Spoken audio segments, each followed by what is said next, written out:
Welcome to this week's Eccentric Minute, brought to you by Eccentric. This week's Eccentric Minute, we're going to review one of our foundational single leg exercises, and that is the K-box split squat. Just like with the squat, guys, make sure you got that tether taut when you're at full extension, and set yourself a counterbalance. Here we're going to use the barbell on the rack. Sink it down just like a regular split squat, chest tall, and drive through that front foot.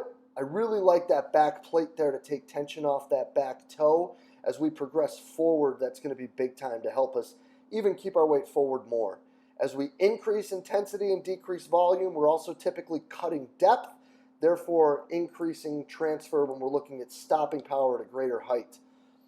Guys, give this one a shot. I'm sure that this is one that you're going to find some great carryover for your athletes. I really hope you enjoyed this week's Eccentric Minute. Make sure you check them out at eccentric.com to find out everything you need about the K-box and the K-pulley. Being a strength and conditioning professional requires constant pursuit of better knowledge, better methods, and better means. But what if there was a place where strength and conditioning coaches could learn from some of the most innovative practitioners in the world, such as Jeff Moyer, Lachlan Wilmot, William Wayland, James the Thinker Smith, and Keir Wenham-Flatt? Well, you could find multiple lectures from each of these top-level coaches and a few lectures and examples from yours truly as well, all in the Strength Coach Network. The Strength Coach Network is going to bring you well over 100 different lectures from some of the top practitioners in the world to be your one-stop shop for your continuing education and professional development. So hop on over to strengthcoachnetwork.com/CVASP today and get your 48-hour trial for only $1. That's strengthcoachnetwork.com/CVASPS to get your 48-hour trial for only $1. I look forward to seeing you in the Strength Coach Network. Dennis, man, thank you so much for spending the time with us today. Fired up for this conversation. Absolutely. I appreciate having me on, Coach. Yeah, man. So listen, though, before we get too far into this, let's let everybody know who you are, where you're at, and how you got down there. So my name is Dennis Kerstetter. I'm the head strength and conditioning coach here at Shippensburg University. I have been here for a year, almost to the date. I started last August, and it's been a great experience here. Before here, I was the first ever strength and conditioning coach at King's College, which is a small Division III school up in northeastern PA, or NEPA, as they affectionately call it. Prior to that, I had short stints as an intern at Temple University with Coach David Feely when he was there with Coach Collins, and then Villanova University really briefly with Coach Cox before he took the position down at Baylor. And then prior to that, I was a GA at St. Francis University, and that was really my first job in the field past being an undergraduate intern. And I did my undergrad at IUP, where I also played football. So it's a Division II school here in PA. Yeah, man. Are they in the PSAC or? Yep. So such an underrated league that people don't know much about when it comes to Division II sports. You got, Slippery Rock, Lock Haven, IUP. Like, there's like some good Division II athletics up there. Yeah. And I think it's only on the rise. To be honest, we're seeing more and more. Heck, we here at Shippensburg got some transfers and stuff like that are just studs that are just going to make the level of competition that we're going to be able to kind of play with really, really high. And it's really exciting to see some of these stellar athletes come in.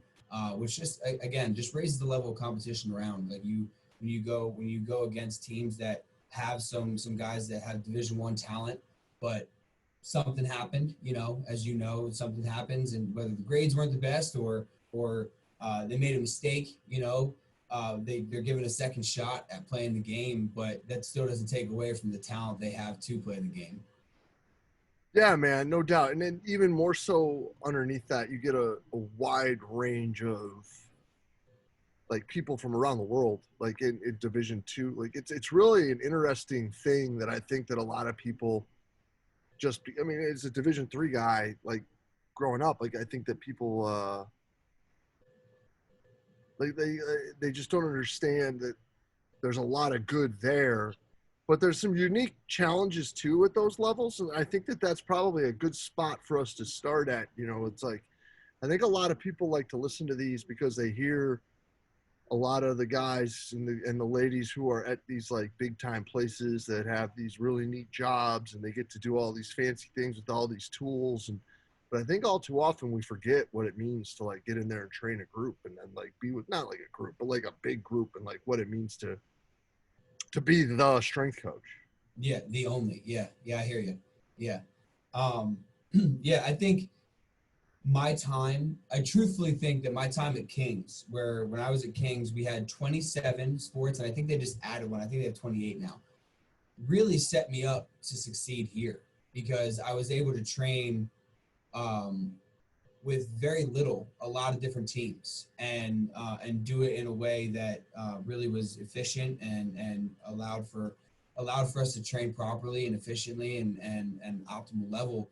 And I think that was one thing that they saw when I interviewed here, that I can handle 27. You know, so if we give me less sports, I should be able to do a better job, right?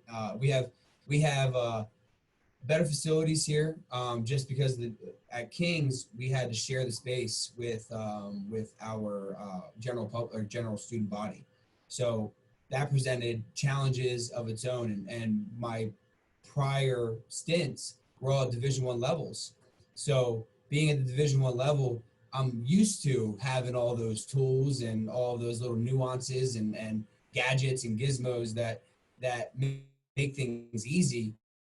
And then when I got to Kings, I was like, I got a barbell, I got dumbbells, I got some weights, and I was lucky enough to buy some platforms for us to do some Olympic lifts. But I was like, I have bare bones minimum, and I'm gonna make do with bare bones minimum. So then when I took the next step here to Ship, I got an upgrade. We have a lot more racks, a lot more dumbbells, a lot more weights. We have a nice floor. We have some indoor turf, and we have some cool little things that allow me to do a little bit more, but I try not to stray too far from my thought process and how I did things at Kings, because I mean those nuances and all of those gadgets and gizmos are great when you have them, but to be able to really program and do things with less, I think speaks to you as a coach. And that's something I try to teach my interns is like this upcoming semester and a really year, unfortunately, is going to be a really, really good learning curve for myself and also for our interns. And I was able to hire an assistant this year for the first time. It's an unpaid position, but housing and food is covered, so it's not fully unpaid, and they get something out of it. But that's going to be a massive help for what we do here. But it's I mean, it's going to require a lot of creativity and a lot of getting away from the way we do things. Like, I'm an Olympic guy. I love the Olympic lifts. I utilize the Olympic lifts with everyone, and in some way, shape, or form.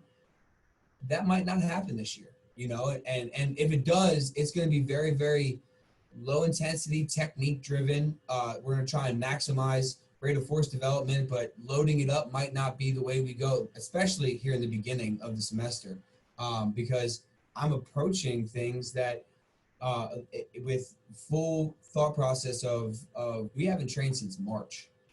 And even if I have athletes that were able to find gyms or create their own gyms or do whatever throughout this time that we've been quarantined, I'm still going to approach the greater good, in terms of not having anything and not being able to do anything other than maybe running outside since March.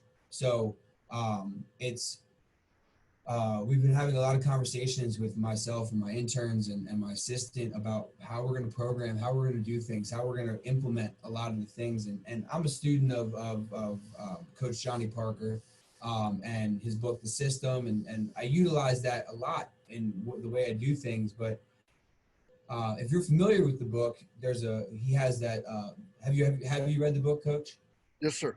Okay, so if you haven't read it and you're listening, I highly suggest you go grab it. Coach Alver Meal, Coach Parker, and Rob Panarello. Panarello. Yeah. Um, um, authored this book, and it's a great way to kind of, I think it's a great book because it talks about the basics and then how you implement the basics really, and then how you get it to an elite level eventually. But he talks about a prep phase in that book, and utilizing a prep phase to kind of build that general base of work capacity and GPP really, and that's how we are probably going to attack every team. And when I say probably, the probably part about it is most of our teams are going to probably follow the same exact programming in the fall, and I'm looking at that as like I'm drooling because I'm like, when else as a strength coach in the collegiate sector do we get to not worry about practice, games, any type of non-competitive sports season where they're still practicing and stuff, where we can just focus on training and focus on preparing these athletes the right way. And I'm like, I don't think I'll ever have this opportunity ever again. And I hope not. I hope there's no more pandemics and stuff like that. But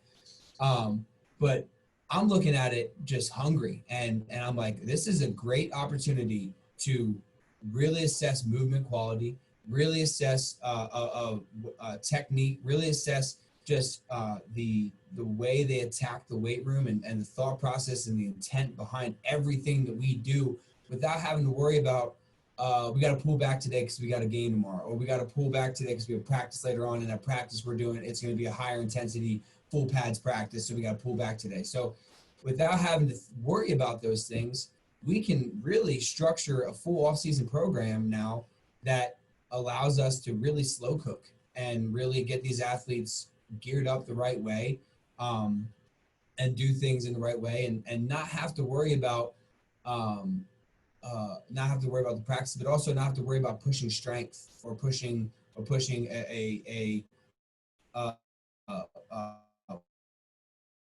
weight really. Like we can really drive home like correct movement patterns and eccentrics and overloaded eccentrics and isometrics and do all these things that are really, really great to do in the off season, but you can't necessarily do because of the soreness that it incurs and all those other things. So I think what we're planning here, what we kind of have as our beginning processes of our plan is really cool, and it's something that we're gonna hopefully be able to use from years to come now when it comes to all of our incoming freshmen and more of a developmental program. And we get to put every athlete through a developmental program, and it's exciting, I think, for me as a strength coach. Now how as a coach we portray that and get the buy-in from the athletes might be difficult at first, because they're going to want to come back knowing knowing our athletes we have, they're going to come back and be like, Coach, why am I only cleaning 135 today?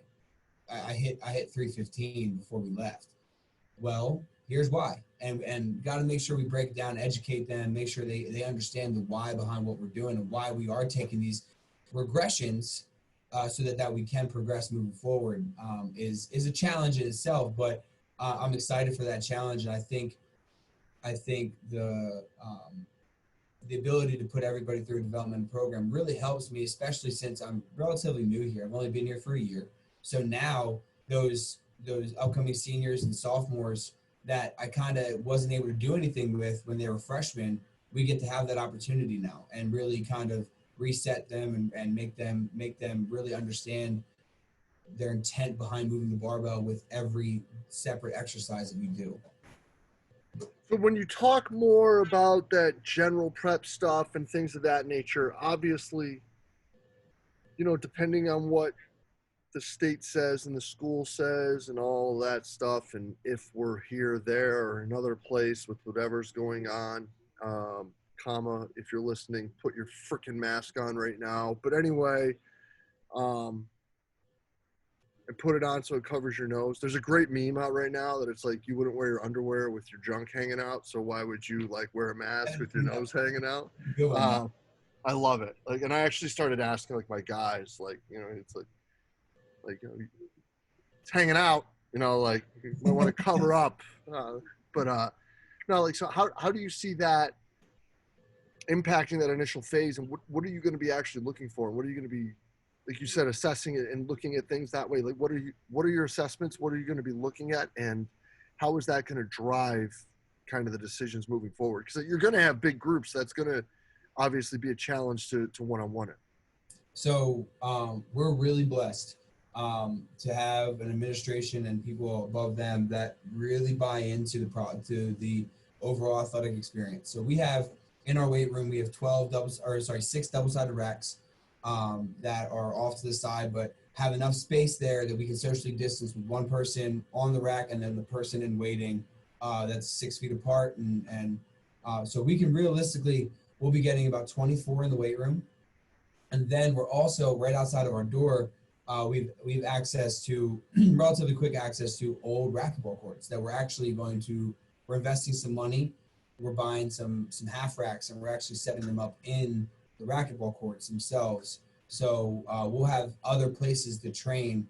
So in theory, the group size that we can work within an hour is going to be 40 athletes in an hour. Which really helps what we're going to be able to do and really helps us get athletes in more than just once a week. If I look at it as we can only train 12 athletes, like I'm looking at, because those are some of the initial figures that were coming out from some of our meetings. I'm like, well, we have 550 student athletes. I was like, if I can only coach 12 in a given hour, I would set my hammock up in our conference room, and I'll sleep here and I'll live here. But with us being able to train 40 in an hour, we're going to be able to get a lot more athletes through the door and train them the right way and go through some of these phases. And what we're really trying to do is limit our quote unquote weight room stuff to a 20 to 30 minute period, depending on the group size, depending on what we're doing exactly that day.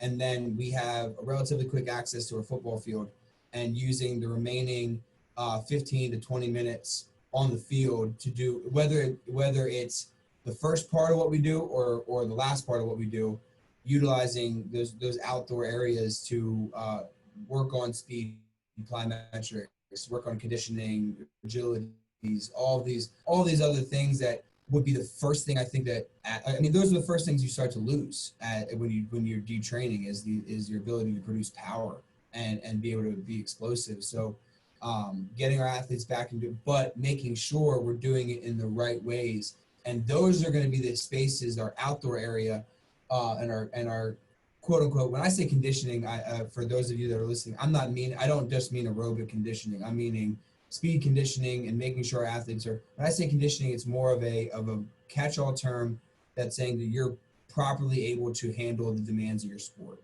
in terms of anaerobic, aerobic, lactic, alactic, whatever. That's where we're going to get quote unquote sport specific is outside. In the weight room, we're going to be super generic, super general, and we're going to really focus on our movement patterns and going through proper range of motion and stress the body out properly in the weight room. But our high nervous system demands and those types of things are going to come outside, and our quote unquote sport specific volumes are going to happen outside. So I'm not going to run our baseball team the same way I'm going to run our soccer team. So that's what's going to happen outside is we're going to run them differently and do different things with them that allows them to be more ready to play whenever we do get back to play. Because at the end of the day, being as strength coaches, if we don't understand that the weight room is just a tool for us to utilize to help increase athletic ability, and we don't ever focus on it being outside, it's not going to translate. They're not going to be able to take all of the strength and power and all the things we're doing in the weight room and be able to translate it into them being successful on their field of play. So putting a little bit more focus on that this fall and allowing for that focus to be kind of our driving force on what we're doing sport specific wise, I think is going to help us be really successful whenever we do get back to practice. Because then say we don't get back to practice, say soccer doesn't get back to practice until January. Well, in January, they've only maybe not trained at that point for a month versus not training since March. And we know that we've achieved X amount of yards in a given session. So now when we start our practice plans, we can start with X amount of yards and then slowly start to build to a level that they're quote unquote game ready. Right. No, I dig it. I dig it a lot. And so how do you see this impacting them going forward, as in differently than your typical preparation work? And then what are you hoping to gain out of this, whether it be philosophically, whether it be as a learning experience for you as a coach, whether it be programming wise, like where, like, I mean, with all these things, right? Like it's all just a hypothesis that we're trying to disprove some sort of idea or prove, depending on how you look at it. So what are you looking to gain a better understanding of through this? And what was your first question? What are you expecting to see from the athletes that'll be different from typical with your preparation? Oh, okay. So when I think about it, I mean, at the Division II level, which is where we're at, I mean, usually we get 3 months away from the athletes. Like it's May, June, July, and then part of August for our fall athletes. So when we come back, we normally have to progress them in a certain way, if you're doing things right, to get them back to game ready, right? I mean, coming in even off a 3-month layoff, coming in and doing a conditioning test day one is not right, and it's not optimal, right? Because you're not seeing them for a long period of time. So what I really hope to get out of this for the athletes, or what the athletes get out of this, is our semester, as if all things go to plan, our semester will end Thanksgiving break in terms of the in-person part of the semester, and then they'll do online finals. But really, they'll be away from us for a month and a half, depending on what sport they are, and then they'll be back in January. So instead of having a 3-month layoff, we'll only have a month layoff, and so we could hopefully then start at a bit of a higher point, a launching point, whenever we come back in the fall or come back in the spring, to be able to train them the right way for these upcoming potential spring seasons. I think when we talk about our fall sports, and especially football, how we handle them coming back in the spring and getting them ready for the spring, and then what season in season, and then how we handle the summer. I mean, I see so many issues with us playing in the spring and playing in the fall when we talk about injuries, and we talk about just I think the general plan right now is that we'd start football season mid-March. It'd be done in May. Now they have June and July off, and then they're back in August, back to full pads. Like, as a former football player, I could not imagine being ready for another season in 2 months after playing. And it won't be a full season, but I mean, I don't care if it's a full season or not. If you're playing 8 games, you're going to be banged up. You're going to be hurting. You're still banging heads. You're still hitting at full speeds and doing all these things in this spring season. So I'm worried about the turnaround, but I think this allows us to properly get our athletes ready, and with less of a time off, really, because if we're training the whole way through, we'll have them. Well, my goal is to have them, quote unquote, sports ready by the end of the semester, and then we get to then move forward, and we'll only have a short time off instead of a 3-month layoff for our fall sports, and then. And I think all of our sports will benefit in the spring here, because all the sports will be in an off-season program. So the silver lining that I'm looking for in this for our athletes is just proper preparation, because now I have time. Like I was saying earlier, that I don't have to worry about practice. I don't have to worry about games right now. I get to just worry about, like, now when we talk about Coach Buddy Morris talks about, he doesn't like calling himself a strength coach. He calls himself like a stress manager. And like now, when it comes to managing stress, it's easier, because we're not worried about practice stress or game stress or anything like that. The only other stressors we got to worry about is school, which is a massive stressor, and their lives, which have stress points in it. But when it comes to physical demands, it's way lessened this upcoming fall. So we'll have a better chance of preparing them the right way without having to kind of waver from that plan with whatever things pop up that you well know about. That, I mean, somebody they play a double overtime game. Well, that Sunday coming back after that double overtime game is going to look way different than a normal Sunday would look the day after a game. So, so we don't have to worry about that. And then for me as a coach, philosophically, I think this is just going to help me kind of paint with broader strokes, if that makes sense, and not. It forced me to kind of get out of my thought process of the Olympic lifts. Like I know we're not going into this being able to do the Olympic lifts, so let's reach into the toolbox. Let's go back to being an intern again and just learning, remembering all the other things that you learned as an intern of how to increase rate of force development and all these things that we're trying to get out of the Olympic lifts. But understand that we're not losing anything because we don't have the Olympic lifts. It's just a matter of how we program it, how we structure it is crucial to what we do. But I don't think philosophically I think philosophically it's helping me kind of understand, go back and kind of go back to what I talked to my interns about not being so specific in one thing. I think the more we're in this field, the kind of sometimes we kind of get specialized, and now there's this new wave of coaches that are looking to be more generalized, and it's forcing me to be generalized again, and I welcome that, because I think sometimes when I look back on my programming, I became a little bit too reliant on I got to be able to clean, I got to be able to snatch, and I got to be able to jerk, because I had accessibility to all of those implements.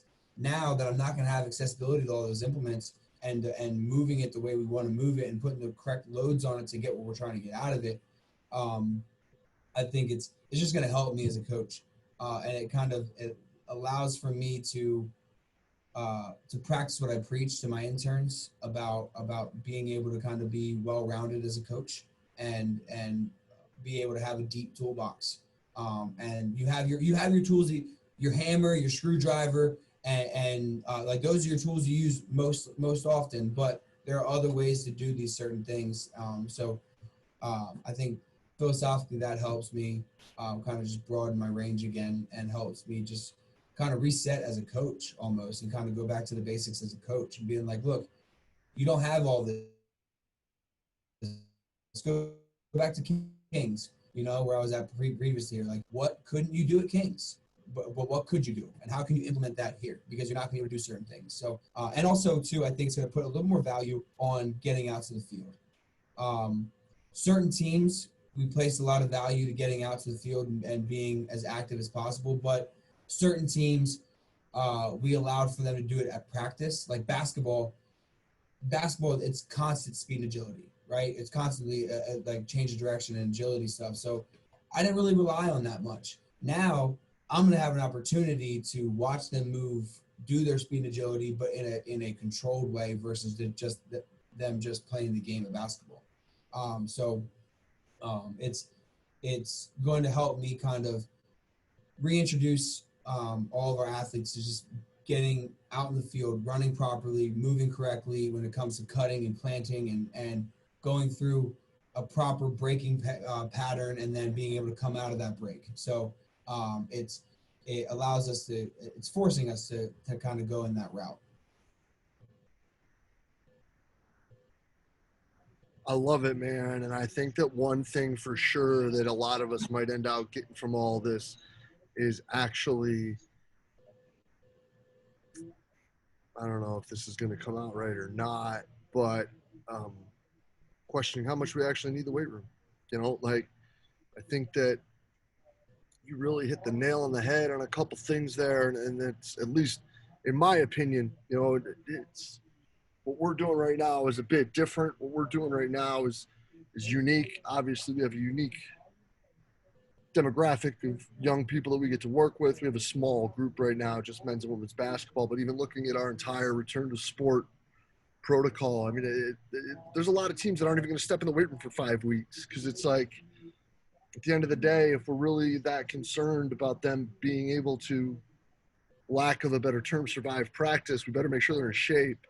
And we better be able to find ways to make sure they're in shape, make sure that we progress it well, make sure they're getting faster, make sure they're able to withstand all these stresses. I mean, you were talking about Buddy. If anybody's ever heard Buddy, you've heard the whole blah, blah, blah times body weight with sprinting, you know, this, that, and the other thing that he says every 10th sentence whenever he's presenting, you know, like, I mean, we've all heard it a billion times, but it's the truth, you know, and I think that, you know, Landon Evans once said to me, he said that the weight room is just a destination. And I think that, you know, it ends up being a point on our GPS that we may end up finding because of, you know, this really obscure time that we are living in right now, that destination might get pinged a little more than we necessarily need for these kids to actually get better. Yeah, I agree wholeheartedly. And, you know, I think when we talk about like the coaching profession, right? When you think about those quote unquote old school guys that like, you got to be in the weight room, bigger, faster, stronger, you know, and some of our coaching staff, I think, has some of those mindsets. And I hope that through us not being able to be in the weight room as often as we would like in the off season. I mean, I straight up told our athletic staff, I was like, my goal is to plan for everyone to be in the weight room twice a week. And then we'll figure out other things to do at other times outside, under coaches' watch, that type of stuff, where we're going to train more than twice a week, but weight room specific stuff twice a week. And if we can implement it more, without me being here 24 hours a day, or without us taking time away from other sports, then sure, we'll explore those options. But if we have a successful football season in the spring, if we have a spring season and we're a success and we win the PSAC championship, and I can go back to coach, to our head football coach, and be like, hey, we did this about 2 days a week in the weight room in the off season, and we were really successful. We had the least amount of injuries. The guys were able to run fast. We looked explosive, and then hopefully that kind of like that mind blown goes off where they're just like, oh, okay, we don't need to be in the weight room 4 times a week in the off season. Now, hey, don't get me wrong. I love when our guys are in the weight room, and I love getting after it with our guys. But if this is a catalyst to us kind of changing our thought process, especially here at Ship, where the weight room, certain teams get it already, where they're not. I mean, our softball team loves the weight room, but they understand that the weight room doesn't make them a better softball player. Like hitting softballs and pitching softballs and throwing softballs, fielding softballs makes them a better softball player. Those skill dominant sports they don't really need the weight room. It just helps increase their power that they swing the bat with, and all these little things. But if we can get more of our sports to kind of understand that, then hopefully we can prepare our athletes. I mean, at the end of the day, sprinting is one of the most stressful things you can do on the body. And it doesn't matter how much you can lift. You can pull a hamstring even if you squat 600 pounds, because if you don't sprint often and if you don't sprint correctly. So if it comes down to me using this off season as a catalyst to explain to our coaches that, hey, getting stronger is great. And I love when we get stronger. I love when we can move weight. But look at our success that we had because we were forced to be outside more. We were forced to sprint more. We were forced to do things differently than just in the weight room. Look how successful we were. Look how many injuries we decreased by.